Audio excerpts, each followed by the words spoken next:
Welcome to The Struggle is Real, a show for 20-somethings that are trying to figure out adulting. I'm your host, Justin Peters.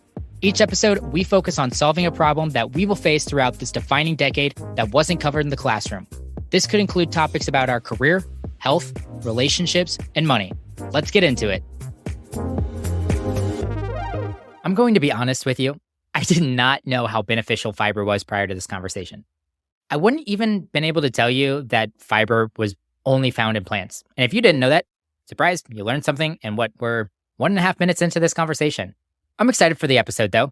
I had a blast researching and preparing for this conversation. It had been a while since I dug deep into a health-focused subject.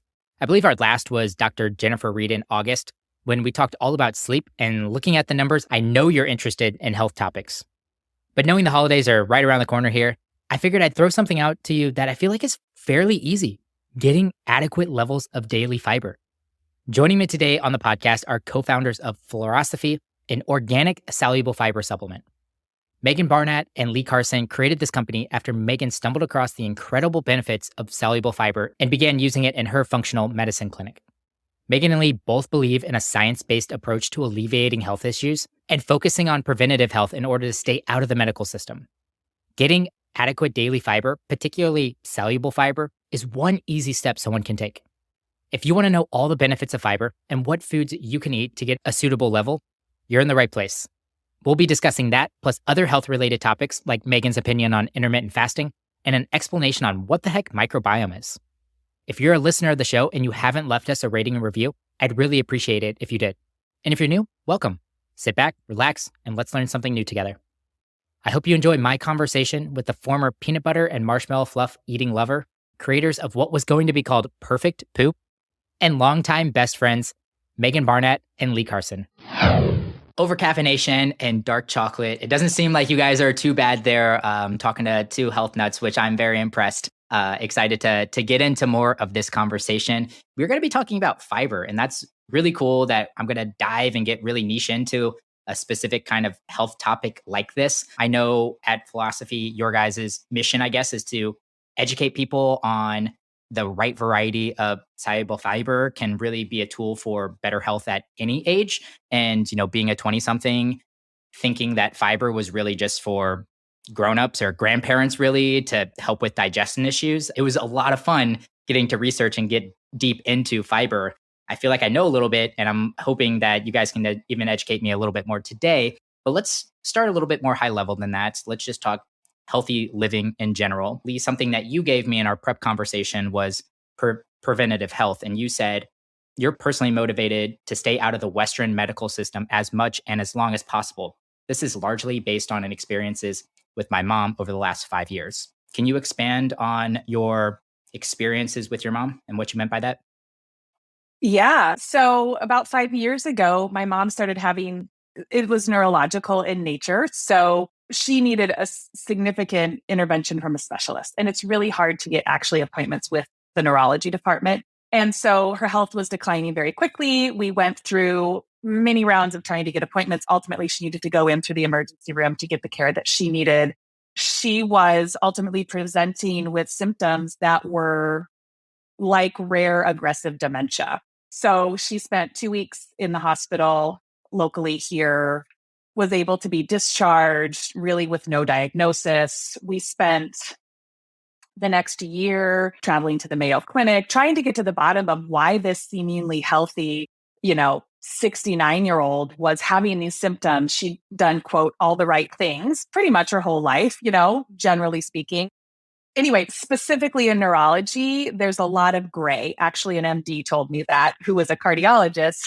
She was like, I wouldn't touch neurology because it's so gray. And lots of times there's things that you just can't do. And it's hard to figure out what the problem is. She's like, cardiology may be totally different because it's physics. It's a valve, right? We fix it. So my family spent a lot of time in this gray area, navigating hospital systems, navigating insurance, navigating tests that weren't yielding any sort of real result. And it was actually here in our backyard over at St. Vincent's that she was in her second significant hospital stay for a couple of weeks, that an internist just happened to uncover an over-the-counter medication that she was taking on the regular that was actually leading to a significant heavy metal poisoning in her blood.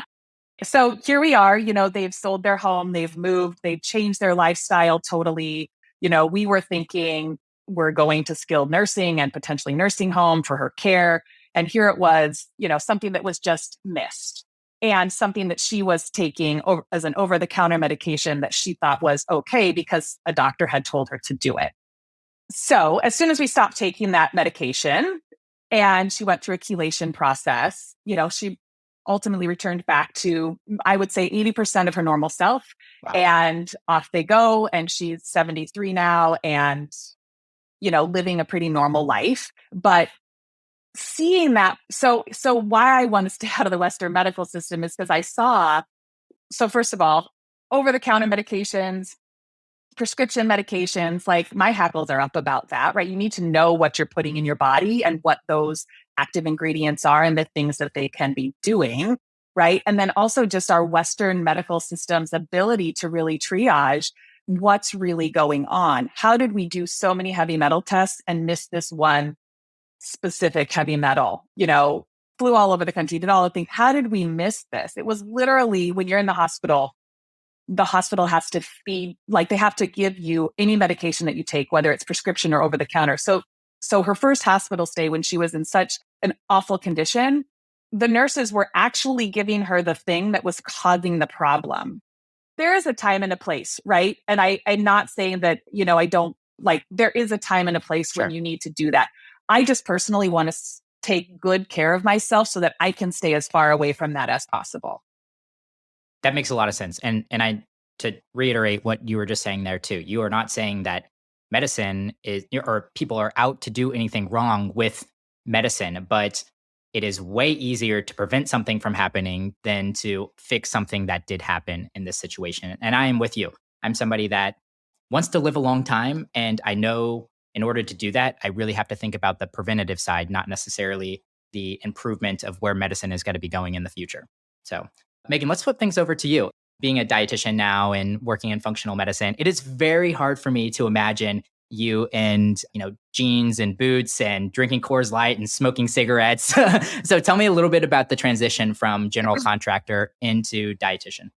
Sure. Well, I grew up in a family situation where the kids did a lot of what I would consider hard labor, which retrospectively allowed me to learn about building and construction. And I liked that. But the culture that you're in when you're in that type of world, when you're a contractor, it's toxic for a couple of reasons. But I was working on late 1800, early 1900 homes and properties. So it actually was toxic by nature of the materials I was handling.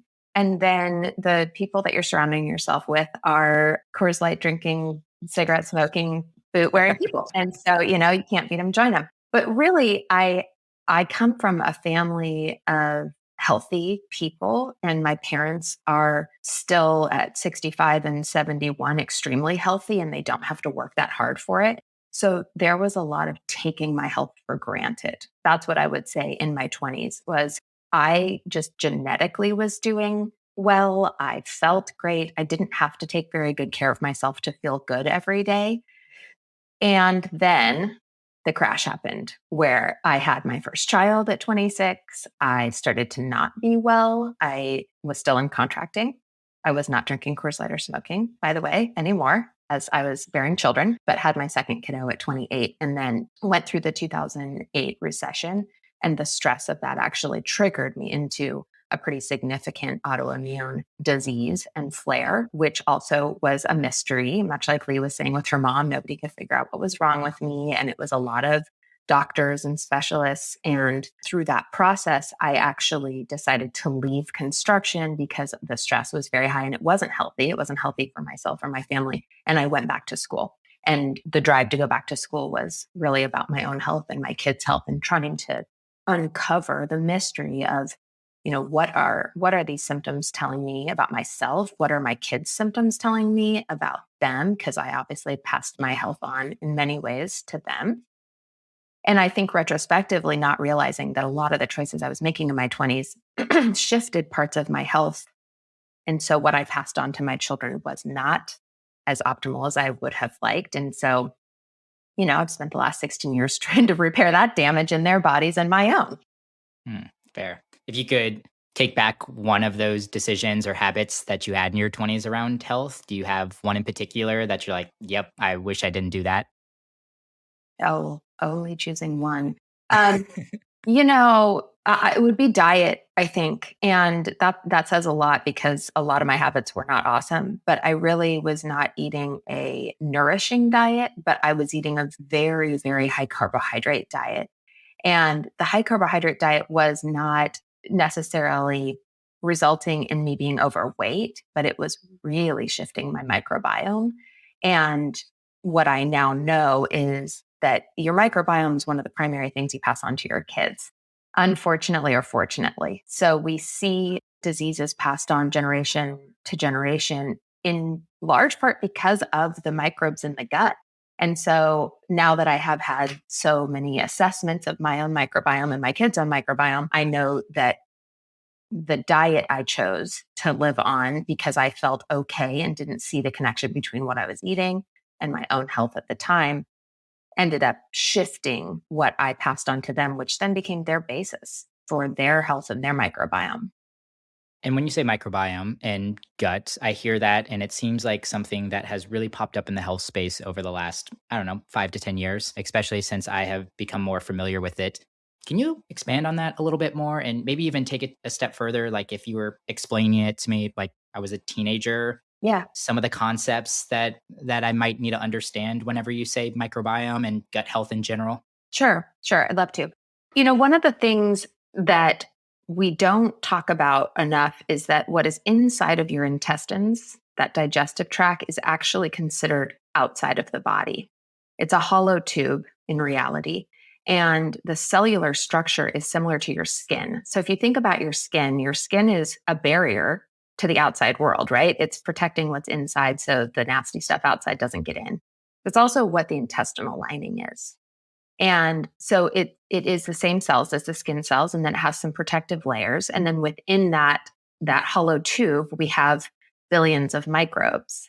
And those can be bacteria, viruses, protozoa, which are single-celled parasites, fungus, etc. It reminds me of a garden where you can have a lot of things growing and you can have some weeds, but if the weeds take over, then they strangle out the things you're actually trying to grow.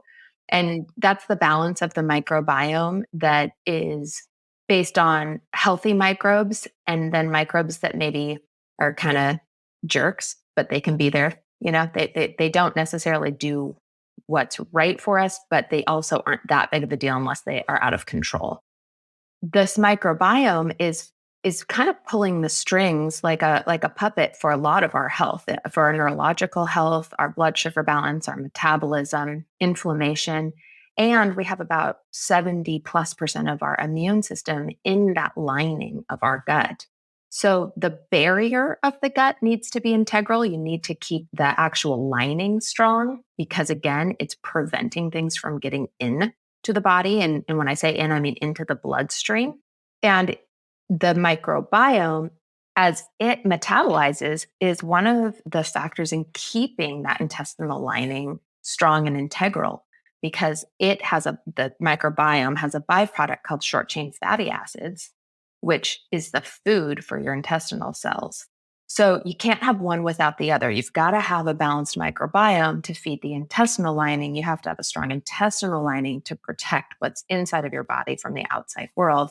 And then you need to keep your immune system mellow, let's put it that way, right? So you have all these immune cells on your intestinal wall. You don't want to overstimulate those with infection. Great example would be like E. coli, right? You have some horrible E. coli infection when you're traveling, and all of a sudden your body tries to expel that infection.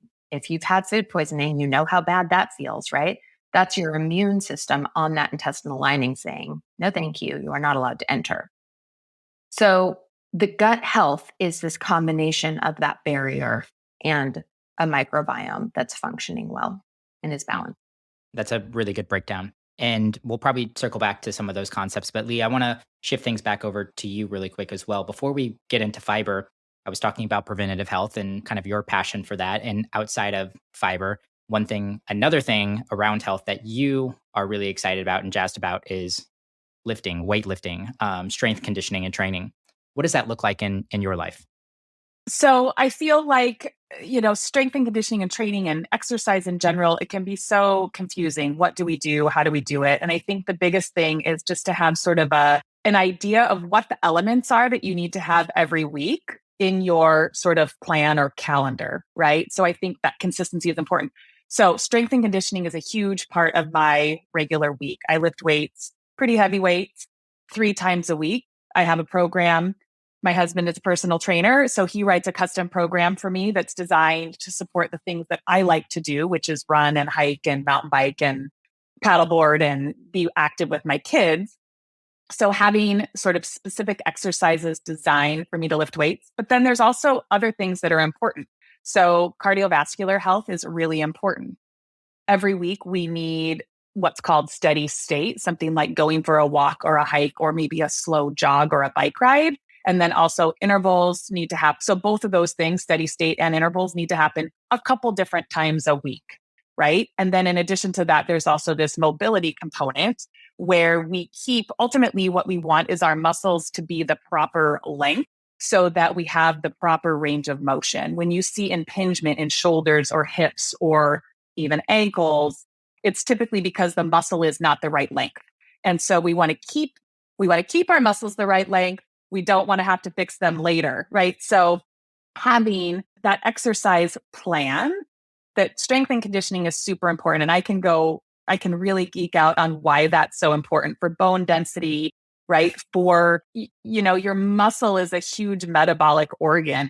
It is exactly how you metabolize the things that you eat. So it's really important for the sort of the structure of your body physically, how it supports your skeleton, right? And it's also important for the structure of your body, like how you metabolize the food that you eat. But those other things are very important. Heart health with the cardiovascular side of things. And again, 2 sides, right? We all want to tell ourselves, oh, it's okay if we just go on a 10-minute walk. I read it in the paper. It's totally fine. It's better than nothing. It is better than nothing, but it's not the whole picture if you really want to have preventative health measures in place. So 2 kinds of cardio, lift heavy weights, keep up your mobility work. That's my sort of overall prescription that I incorporate throughout the week so that I can stay on track. Makes sense. And in terms of weightlifting, do you have 2 or 3 favorite exercises that find themselves in your customized plan? And I know using the word customized there, things might be changing in and out pretty frequently, but are there some core exercises that are always critical or key for you? So there's 4 movement centers that good strength and conditioning really centers around. So it's the squat. So that's pretty obvious. It's a squat, right? You're sitting, right? There's a hinge, which is typically some kind of a deadlift. Typically, there's a push and there's a pull, right? Those are most often done in the upper body. But so squat, hinge, push, pull, right? And there's many exercises that can be done within each of those movement centers, but those are the ones that you want to make sure your program is hitting, right? So if you do those things, then that should be setting you up to have, the customized exercise within that sets you up for success. And you have some examples of push and pulls? So what would be a good push? So a push-up is a push, okay? Sometimes a sled push, right? If you had a turf, I know that's really, a thing. If you were doing even just a banded exercise where you're extending your arm forward and back is a good push. So a pull would be any kind of a row, right? So if it's a bent over row, you're pulling, if you're using a weight, you're pulling that back up. Does that help? Yeah, no, I think that helps. And I think people are often looking for some kind of framework like that and kind of those 4 general buckets. And I'm guessing you are a few keystrokes away from finding examples, both with weights in the gym, and also if if you have to stay at home or you don't have access to a gym or you can't afford to go to a gym as well. It seems like there are probably tons of body weight exercises or, ordering a simple band or something like that that can really engage some of those push-pull hinge type exercises as well. Do I have that right? You totally have that right. And I would say one of the gifts of the COVID era is that the online fitness industry has exploded. There's a ton of free information out there on the interwebs for those types of things, for new exercises and motivations and those types of things. Okay, cool. So let's get into fiber. I think a lot of the conversation has got to center around this. I'm going to approach this conversation like we know nothing about fiber because honestly, up until about 2 weeks ago, I didn't really know a whole lot about fiber. I did not realize really what it was or what part it played in any benefit whatsoever in terms of general health. So, who wants to take maybe just the what is fiber, kind of taking it from a broad standpoint? Who would be best at that? Sure. Fiber is the indigestible part of plants that generally gives it structure. And when I say indigestible, yes, you can eat it and it will move through your digestive tract, but you can't actually break it down and absorb it and use it in your body. It moves all the way through to your colon and into your toilet. Hmm. And I think if I remember right, you explained it as like the snapping or the crunching part of a carrot. Is that right? Yeah, exactly. So when you think about a plant structure, if you look at something growing in the ground, what holds it up? It's its skeletal structure, really. And the insoluble fiber, and I know we're going to get into the two different types, but the insoluble is more the structure of the plants, how they're held in space. And then you said plants, so you can't get any fiber from animal products, right? No, no, there's no If I'm eating a fiber. steak, I shouldn't be getting any fiber.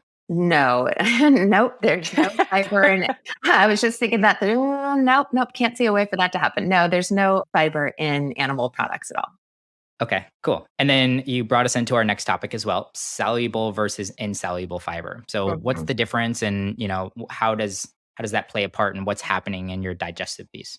Sure. So insoluble fiber, like I said, it gives a plant its structure. It does not break down in water.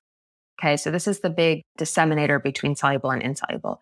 Insoluble fiber is not soluble. It does not break down in liquid. It moves through your body largely how it goes into your body. And soluble fiber, it attracts water. So chia pudding is a food that has become really popular.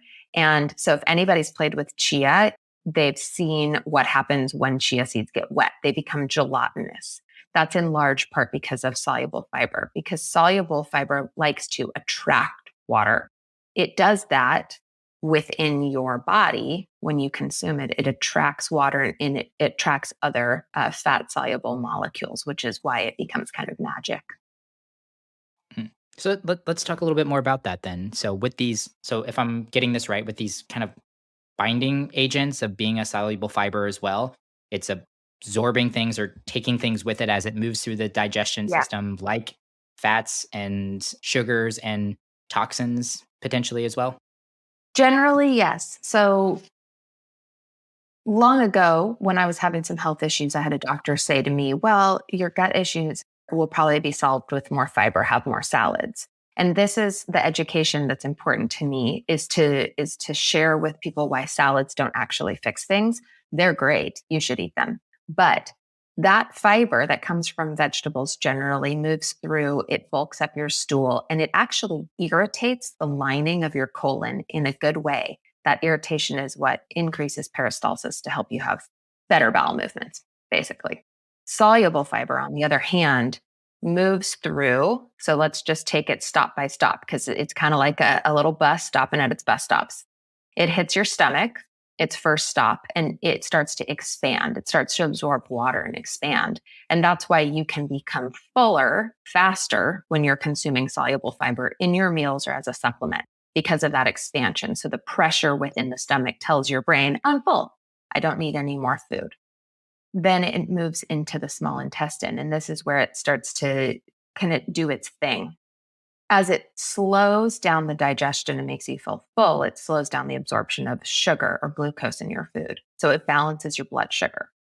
It helps you have sustained energy because you're not absorbing that sugar too fast or that carbohydrate too fast. So you get better blood sugar balance, you get better energy. But when that fiber hits your small intestine, there is a triggering to the gallbladder when food is there that your gallbladder should now excrete or secrete bile into the small intestine. So that happens almost every time you eat, but definitely more so when you eat fat. And the soluble fiber binds that bile. It binds to it. This is kind of the big ta-da of soluble fiber right here. Bile is a molecule that we use to absorb fat, but it's also the garbage truck of our body. So our liver attaches excess hormones, toxins, all sorts of molecules really to bile. And then bile on its own is made of cholesterol. So if soluble fiber binds the bile, it actually pulls it into the colon instead of letting you absorb it, which pulls estrogen, toxins, and the cholesterol that made that bile out of your body. Mm. The last stop of soluble fiber bound to bile, potentially, maybe not bound to bile, is the colon, where it feeds the microbiome. It is a food source for your healthy microbes, and it absorbs water in an adaptive way. So let's say you lean towards constipation and you're consuming soluble fiber. It will actually pull in water to make your stool a little more fluid or softer. If you lean towards diarrhea or looser stools, it's going to attract that water to make your stool firmer. So it's adaptogenic in nature. The end product is better bowel movements. That may be what you see if you start taking a soluble fiber or if you eat more soluble fiber in your diet. But it's doing all of these other incredible things along the way in its journey from your mouth all the way to your toilet. That is wild. I did not realize all of this. And once again, I knew kind of the bowel movement piece of this, but you're through this description, you're also painting the picture of some other benefits, like the hormones or some of the toxins that get mopped up along the process. Exactly. In terms of insoluble fiber, is it useless or does it also have some use? No, it definitely has some use. First of all the food that contains insoluble fiber is good for you. So, plants are good for you. They have vitamins and minerals and polyphenols and all sorts of other fantastic things that you need. And they come with insoluble fiber. That insoluble fiber I think of it kind of like a broom. It sort of, sweeps down the intestines, it gets to the colon, and bulking of the stool is important. That the bulking action is important for our health, and the stimulation on the lining of that colon, so you have a bowel movement, is important. You can have the most amazing poop, but if it won't come out, that is a problem, right? So insoluble fiber helps it come out. We want it to leave the body. It is your way of getting rid of waste. Hmm. When did you have this aha moment, Megan, in terms of fiber in general? Like, when did this pop up in either you or your journey of health of like, whoa, I need to spend some more time learning about this? I have an undergrad in dietetics and a master's degree in nutrition. And at no point did I learn this through my education. So Really? nope. Oh my So gosh. it's a bit of a shameful story, but my youngest sister is vegan, and she said to me at one point, "Hey, I know you don't like nutrition trends, but have you heard of the Bean Queen?" And I'm like, "I can't even talk to you right now. Please do not tell me how to do my job," was sort of my first response, which was really not cool. And later my mom said to me, "I know you kind of brushed off your sister, but maybe you should check this out. This woman is really smart. She has a master's degree in nutrition. She's doing a PhD." Well, so I did start reading The Bean Queen, and I started listening to this woman, Karen Hurd's information. And that she is who really introduced me to soluble fiber. The more I learned about it and the more I dug into the research, the more motivated I was to use it clinically in my clinic here in Portland, Oregon. What was cool about that experience was that I got to see all these different diagnoses, all these different symptom presentations, and then tailor soluble fiber around what I was seeing. Everything from teen athletes that I work with all the way through people in their 80s that were struggling, and literally everything in between. And just by adding soluble fiber, I was seeing these incredible improvements in people's health. That was the moment that I called Lee and said, "Hi, I have a great idea, but I can't really do it without you. So what do you think about starting a company with me?" Because it was one of the most pivotal shifts in the outcomes I was seeing clinically. It was working better than most anything else I was doing. And Lee, what was your relationship with Megan up until that point, and how did she convince you to start a company around soluble fiber? Well, so Megan and I have known each other for 15 years. We actually did a yoga teacher training together. That's how we met. She was pregnant with her second kiddo. So we've known each other for a long time.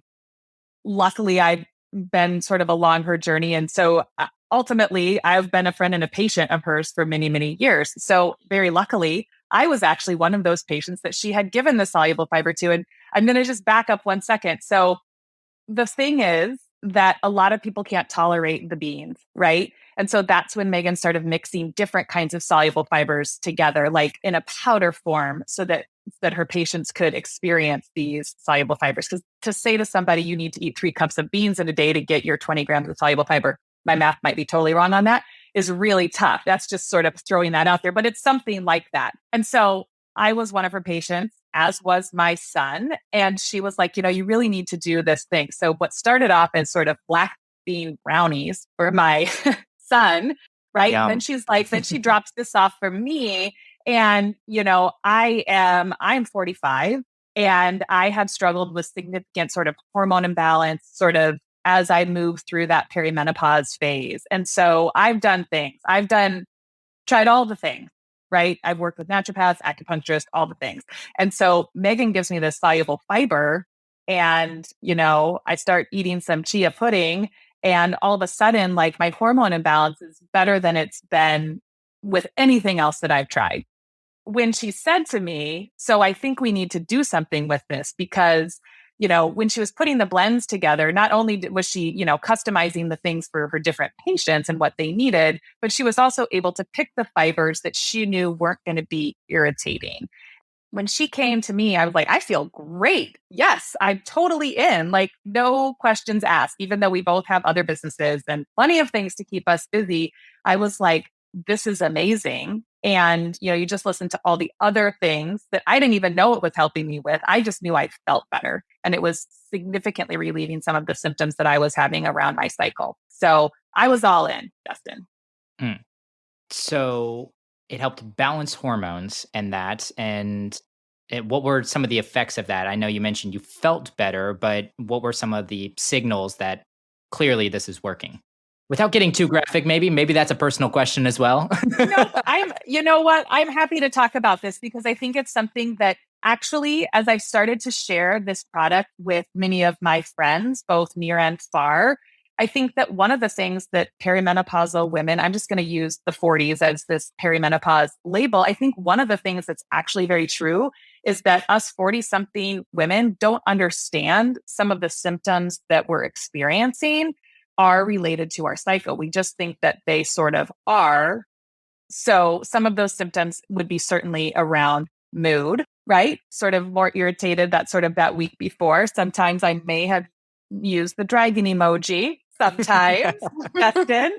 And, there's things around sort of energy level, low back pain, tender breasts. Those are some of the biggest things. So many of my symptoms have alleviated, Megan, if I am forgetting something. But I mean, those were the things that I was feeling. It's really the mood, the tender breasts. I feel like there's other things that were bothering me, but now I don't even remember what they were. Yeah. And a lot of the women I work with, even in their 20s, there's swelling involved that's really irritating and uncomfortable. Then the other thing is there's shifts in how we metabolize and our blood sugar balance it can be dysregulated based on our hormones. And so there's a metabolism component to this and a body composition component to this. And a large part of my practice is women. Almost all the women I work with that are in their 40s and 50s have been having symptoms since their adolescence or 20s. There's a saying I have in the clinic, and it is just because it's common doesn't mean it's normal. But because we normalize a lot of the symptoms that both males and females have earlier in life, and we just say, oh, yeah, well, it's just normal. That's what it's like to be 18. That's what it's like to be 22. We say that. It's unfortunate because those are early signs of some sort of imbalance, even acne. So many of the people I see were put on Accutane. Acne is a sign of an imbalance in your body. You should be listening to that. Your body is talking to you, right? And those things, as you get older, they shift. They're like shapeshifters. Like you may not have acne in your 40s, but trust me, you're going to have some version of a hormone imbalance if you didn't deal with the root cause. And so I think we've found, one of the reasons we got so excited about soluble fiber, because up until I learned about it, a few years ago, I think I could only relate it to my grandfather who had a cardiovascular event and his doctor said, eat oatmeal. So I knew there was a cholesterol component, but I didn't understand why until I finally learned about what it was doing, from the mouth all the way down and why it could improve all these symptoms. I wasn't able to relate this tool to so many of the things we see earlier in life. Yeah, it's crazy. Honestly, as I've found through health in general, specifically diet, your body is giving you signals what is working and what is not working. And so many of us, like you said, live through such a long period of time just normalizing some of these signals that could be fixed through diet, not only soluble fiber, but other things as well. Like the amount of stories that I've heard that I had inflammation in my knee and it has never gone away. And then all of a sudden, I changed this about my diet and it magically went away. It's unbelievable to me. And it is kind of crazy that your body is trying to tell you that something's not right here. Absolutely. We talked about a lot of the benefits. Hormone balance is a huge one, gut health, body composition, like you were mentioning. You also gave me skin, hair, and nails. How does soluble fiber help with that? Couple of ways. I mean, the soluble fiber is affecting the microbiome, which is affecting your hair, skin, and nails. But the Mhm. binding of excess hormones and toxins, that whole bile relationship, that removal of excess hormones and that removal of excess toxins then relates to healthier everything. But we see that as healthier hair, skin, and nails, glowing, strong outsides, right? And that's because there's less irritating the inside. And when we talk about toxins, there are endotoxins and exotoxins. Exotoxins are toxins that come from the outside world.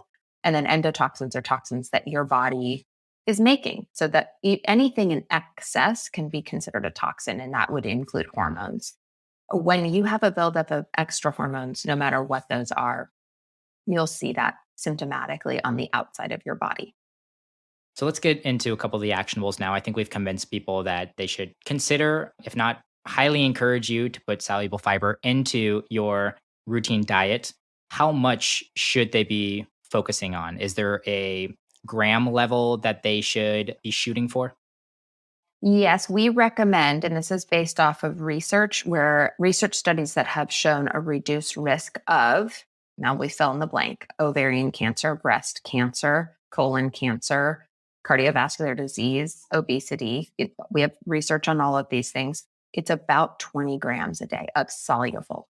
Now, we recommend that you eat at least 40 grams a day of fiber total. So that'd be 20 grams insoluble, 20 grams soluble. But I want to speak to that a little bit because there are soluble fibers that can really irritate your gut. You'll find them in a lot of the processed foods now, like inulin and chicory root, corn fiber. Those tend to have a gas bloating effect. So I caution people to be really careful with those. But you can get a lot of soluble fiber in your diet with beans, lentils, chia seeds, flax seeds. We get them in our whole grains if you tolerate them. I work in a population of people that have a lot of sensitivity to food. And because of the trends towards keto and paleo and other diets that maybe restrict some of these soluble fiber based foods, we just tell people it's a great exercise to do a little assessment of what you eat over a couple Mhm. days and see how much soluble fiber you're getting, and then supplement if you need to, and try to aim for that 20 gram a day mark approximately. Okay. And what did you guys learn? I know you guys did at least a small sampling of people that you had track their diet for 3 days so that you could get a benchmark or an understanding of how much soluble fiber they were consuming. What were some of the findings that you found from that? Sure, sure. I mean, really, so we got these great food journals, and some of people were eating, very healthy, sort of minimally processed whole foods diet. But I think on average, the soluble fiber, even one of our samplers was a vegan. And I would say unless somebody was making a concerted effort with the beans, legumes, lentils, right? And knew that they were doing that, it was really like 7 grams of soluble fiber. So these are people that if you looked at their food journal, you would be like that, they're killing it. They're doing a great job from an overall dietary standpoint. But it's really tough to get that. That's what we learned ultimately, is that, most of them were just fine on the total fiber scale of things. They were at 32, 35 grams of total fiber, but they were only getting, 5 to 7 grams of soluble fiber. Okay. And fruits and vegetables both have fiber in them. And it sounds like legumes, beans, they're kind of the density ones if you're looking for soluble fiber. But if I eat an apple, am I getting some soluble fiber in that as well? In most vegetables and fruits, you'll get a little bit of soluble fiber. So maybe half a gram to a gram. It's not going to be a heavy hitter. Gotcha. Brussels sprouts have more. There are a couple of choice vegetables that may have a little more. Avocado, it is fairly dense in soluble fiber, but you get your heavy hitters are your legumes and whole grains. Yeah. I read an article too, and it said that on average, adults consume 16 grams of fiber. So that's not soluble fiber. They just condense them both together. And they're saying that only 6% of them are hitting their recommended fiber levels. 6%. So like 1 in 20 people are actually getting the amount of fiber that they need, not only the actual soluble fiber within inside of that. I'm guessing that that 6% number is even smaller than. Yeah, yeah. And I think the soapbox I like to stand on, because I think it's an important education for everybody, is this is so easy. It is one of the easiest things you can do is focus on fiber and soluble fiber.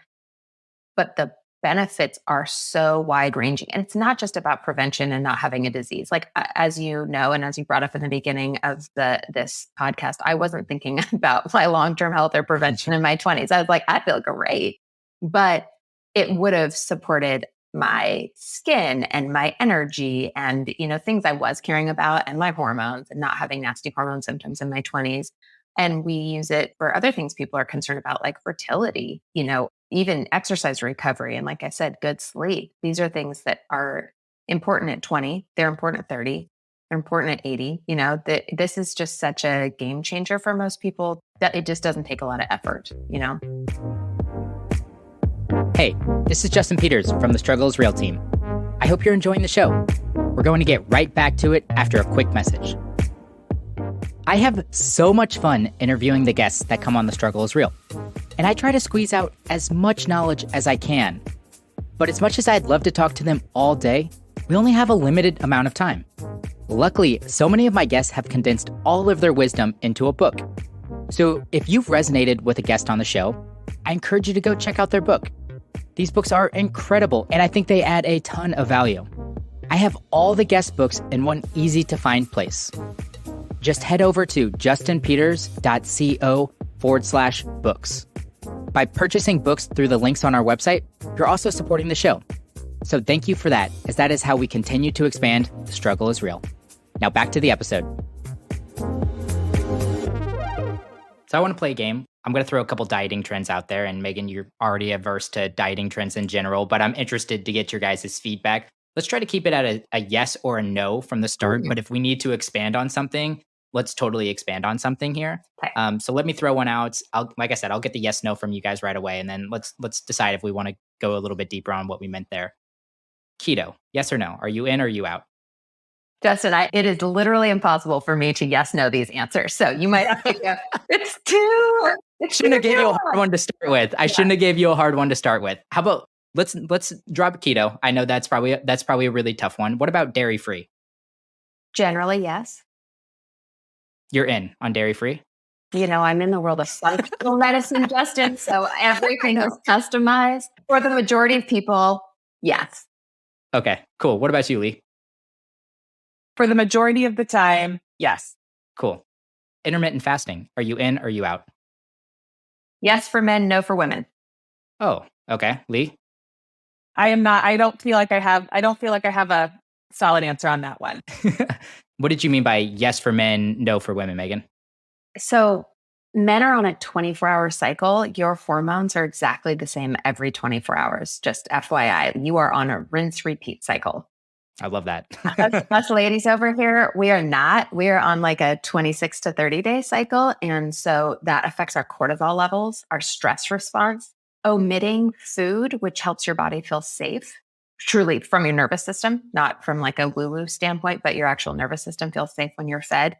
It's not wise to increase stress when your body's producing excess cortisol. So women need to be very careful about where they are in their cycle if they're going to skip breakfast. And the research that's coming out is actually showing that breakfast should probably be consumed by everyone. And if you're going to skip a meal, it should be dinner based on cortisol cycle. Yep.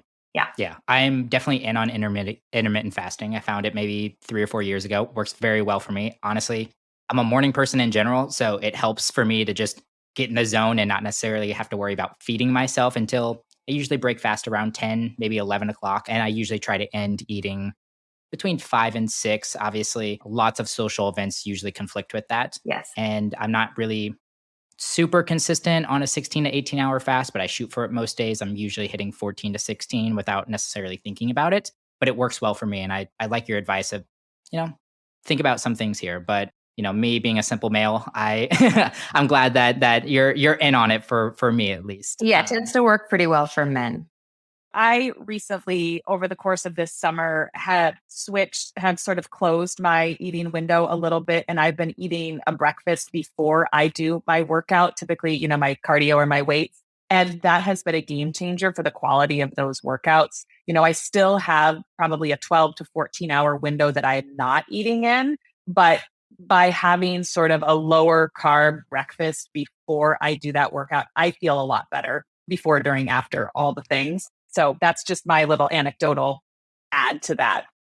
I have to just add this other thing because I think it's important. For all of us, our cortisol's highest in the morning, and most of us are going to be the most potent in the morning. We're going to get our best work done, whether that's your brain or your body.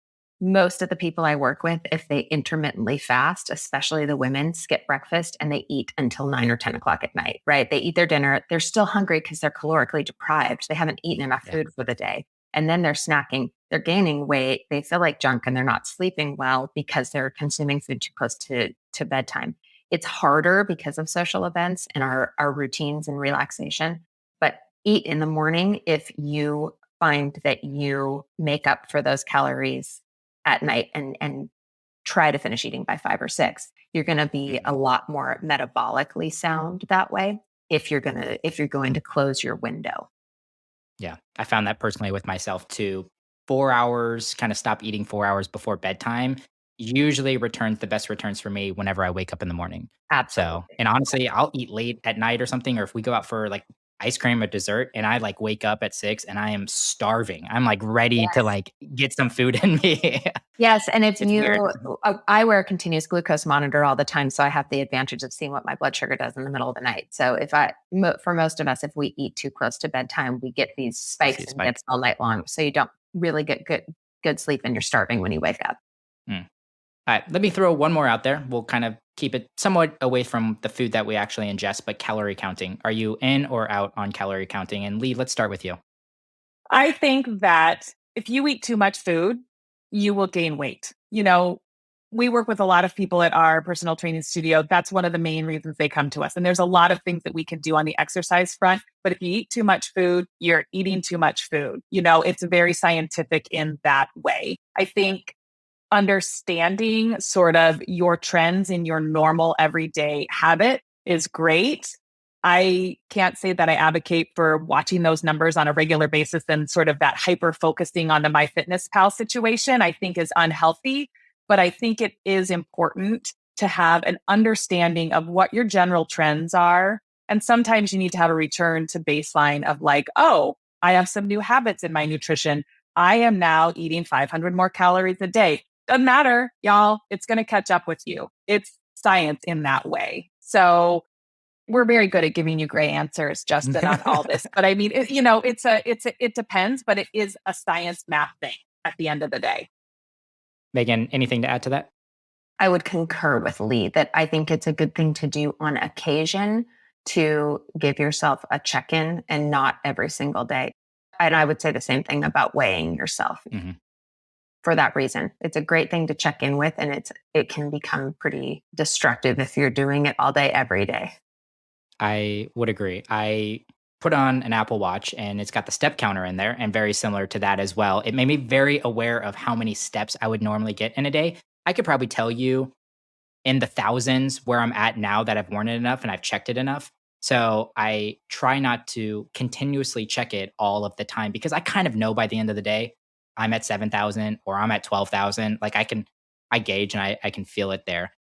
I found myself, maybe 2 months into wearing this, having a lot of anxiety around hitting that 10K mark there and getting there. And I realized that's probably negatively impacting me more than going out and getting the extra 1,200 steps I needed in order to get the 10K there. So I kind of let that go a little bit, become more peace with it. And it is really great because I know when I've had a day where maybe I'm working at my desk all day long and I'm like, I bet I'm at 4,000 right now. And I check and I'm like, yep, I'm at 4,000. I need to get out and go for a walk. But I try not to stress too much about hitting a specific number anymore.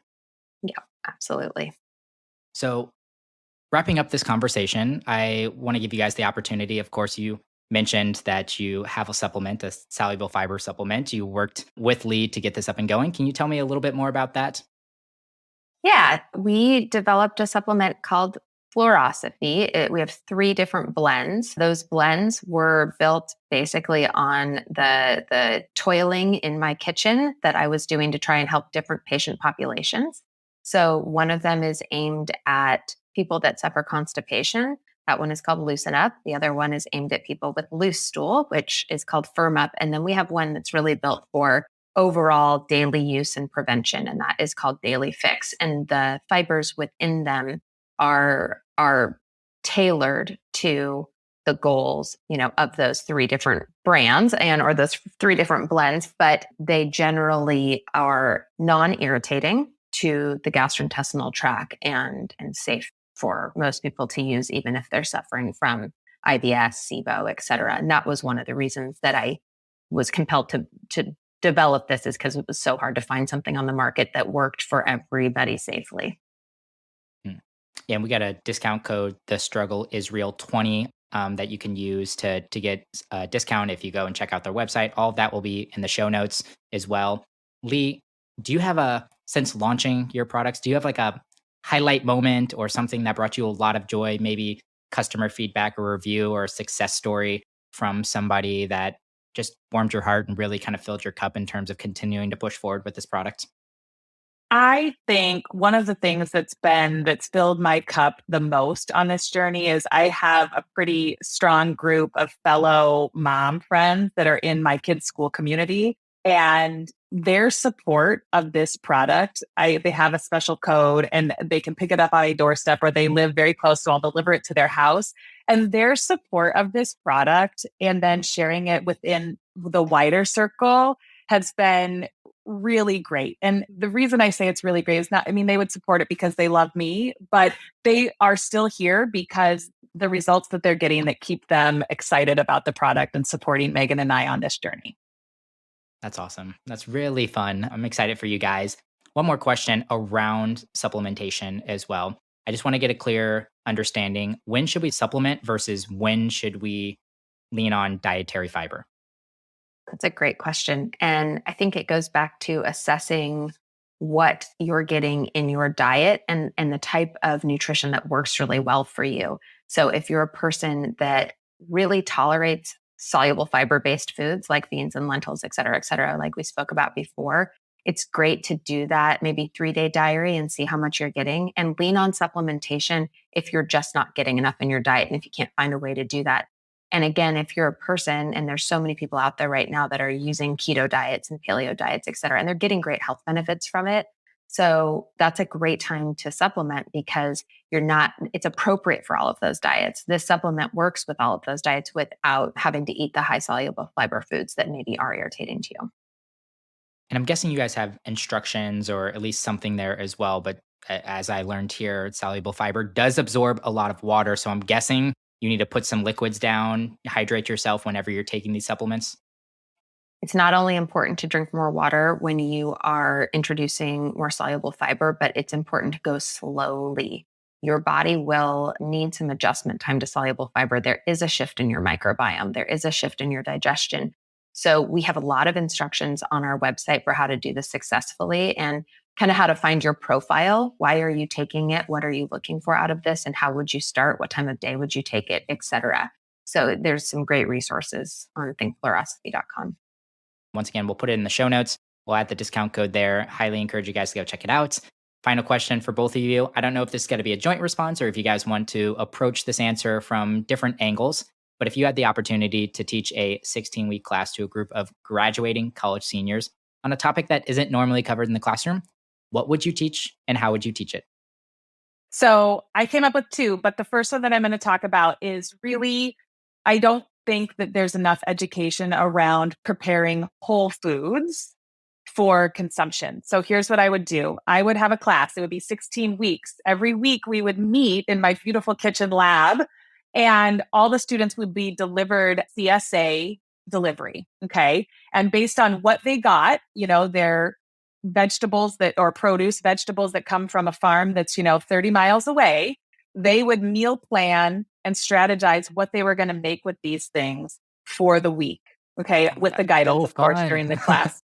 So that's what I would do, because I feel like we're ultimately doing ourselves a huge disservice if we don't know how to cook with, real live whole foods, right? From scratch. So it's a good sort of, I like the reversal of, instead of making my list and then going to the grocery store, I see what is in season. I see what is fresh. I get this. I can't just stick to my, my normal list of whatever it is. I get to use these other things, which is also great for your microbiome, to be introducing all those different kinds of plants in there. And so it's reverse meal planning is what I like to call it. So that's what I would teach for 16 weeks.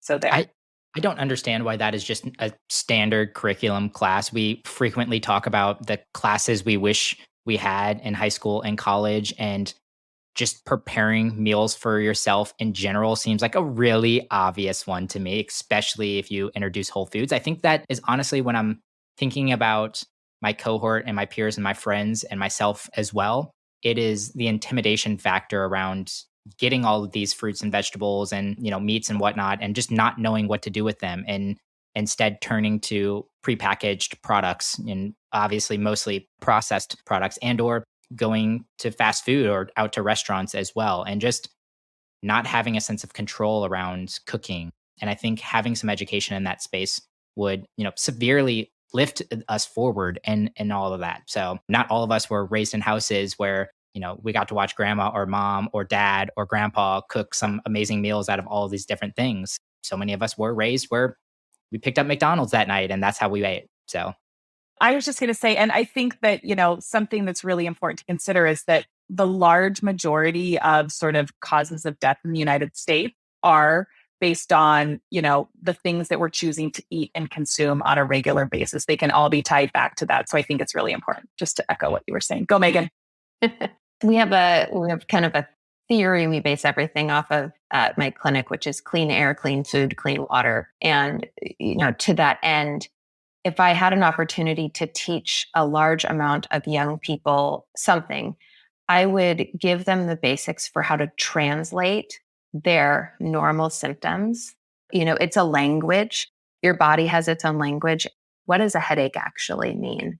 What does acne actually mean? What does sinus congestion chronically actually mean? And when you can start to translate what your body's telling you and work backward from that, instead of covering the symptom up, but really underpin where is that symptom coming from and why, and how do I fix it and own it?